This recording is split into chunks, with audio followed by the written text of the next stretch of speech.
కేంద్ర రాజకీయాలపైన చాలామంది గూడా అంటే కాంగ్రెస్ నేతలు విమర్శలిస్తా ఉన్నారు. మొన్న గూడా ఇటు ఏదైతే బీజేపీ భవన్ మీదకి గూడా దాడి చేయడానికి రావడం అయితే జరిగింది. అక్కడ పోలీసు వాళ్ళు అడ్డుకోవడం జరిగింది. ఇట్లా చూస్తా ఉన్నారు. వీటిపైన నరేంద్ర మోడీకి అసలు పాలనే అవ్వట్లేదు. రాహుల్ గాంధీని హింసిస్తా ఉన్నారు అనే విధంగా మాట్లాడుతా ఉన్నారు కదా! వీటిని ఎలా చూస్తారు?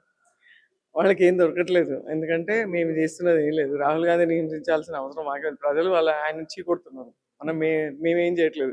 ఇక్కడ ప్రజలు తిరస్కరిస్తున్నారు. ఆయన నాయకత్వాన్ని ఇష్టపడట్లేదు. వాళ్ళ కాంగ్రెస్ నాయకులే వాళ్ళు ఇష్టపడట్లేదు. తర్వాత కేంద్రంలో మోదీ గారి నాయకత్వంలో చేస్తున్న బీజేపీ యొక్క ప్రతి ఒక్క పని చిట్ట చివరి మనిషికి అందే ఫలాల దగ్గర నుండి మొదలు పెడితే అంతర్జాతీయంగా చేసే కార్యక్రమాల్లో సెక్యూరిటీ, రక్షణ భాగం కానివ్వండి, ఏ విషయంలో తీసుకున్నా కూడా మనం సైంటిఫిక్గా తీసుకున్న ఆత్మనిర్భర్ భారత్ దిశగా ఇప్పుడు 2047లో కొరకు ఏదైతే గోల్ పెట్టుకున్నామో దాని గురించి కానీ ఏది చూసినా కూడా ప్రతి ఒక్కటి దేశం యొక్క అభివృద్ధి కొరకు దేశ ప్రజలకు న్యాయం జరిగేలా చూసే పని భారతీయ జనతా పార్టీ చేస్తుంది. పథకాల పేర్లు మార్చడాన్ని తప్పుపడతా అది అది ఏముందండి, దానికి పేర్లు మార్చడంలో ఏది మంచిగా అనిపిస్తే ఇప్పుడు అందులో ఒక పేరు మార్చడం వల్ల లాభం ఎక్కువ జరుగుతుంది అనుకున్నప్పుడు మార్చడం వల్ల తప్పే ఉంది. దాంట్లో మేమేమి పెద్ద దానికేమో అనుకోవట్లేదు.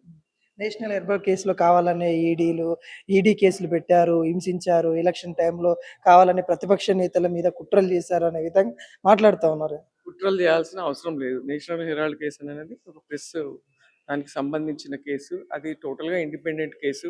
అది వాళ్ళు చేసుకున్న మా పాపం అంతే అన్ని మిస్అప్రోప్రియేషన్ ఆఫ్ ఫండ్స్ మీద కేసు పెట్టిండ్రు. ఆ కేసు గురించి మాకు సంబంధమే లేదు. అసలు అది ఇండిపెండెంట్ జ్యుడిషియరీ అది చేసుకుంటూ పోతుంది.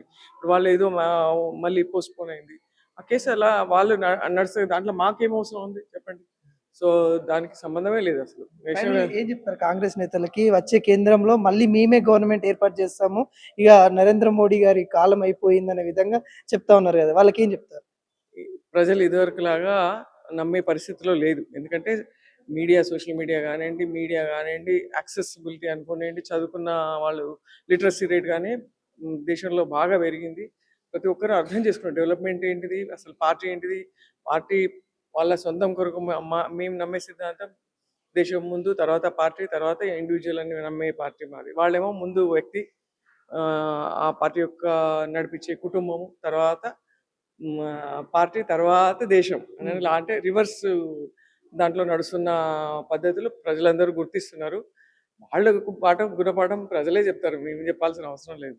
మమ్మల్ని ప్రజలు చేరదీస్తున్నారు అంటే అర్థం మేము చేసే పనులే.